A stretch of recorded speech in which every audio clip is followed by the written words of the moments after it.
Assalomu alaykum, Shopir aka. Mana Euro tumanni o'qib bo'lganmiz. Mana shil listesini almashtirishga, Euro 5 shil listesidan qo'yish kerak. Shuning hisobiga qishda bundan buyon qiynalmaydigan maqsadda o'qib kelganlar. Yo'g'itqizimizga kompressorlar yaxshi ekan holatda. Mana zagruchkasini almashtirib olamiz. Mana yonida zagruchkasi bo'ladi. O'shanda yaxshi bo'ladi, xudo xolasa. O'z qolgan joyatlarni ham yuk tozalagandan video qilamiz, shil listelargacha qo'yib.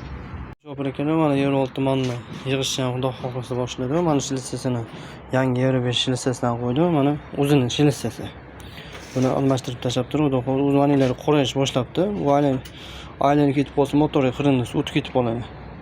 O'zi ham vaqtilab ketdi aka. Bog'i bo'lsa, xudo xolasa yuk tozalab bo'ldi.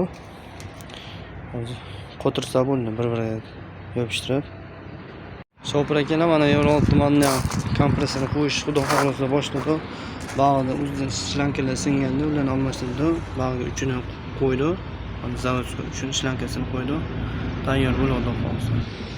Mana kompressorimiz ham yig'ib bo'ldi. Endi kimga qanaqa mana shunaqa kompressor xizmatlari bo'ladigan bo'lsa, bemalol murojaat qilasizlar. Telefon nomerini qoldiramiz. Endi akamdan xudo xolasa qishda havo muzlasa ham qo'rqmaylar. Shil listesi Euro 5 bo'ldi.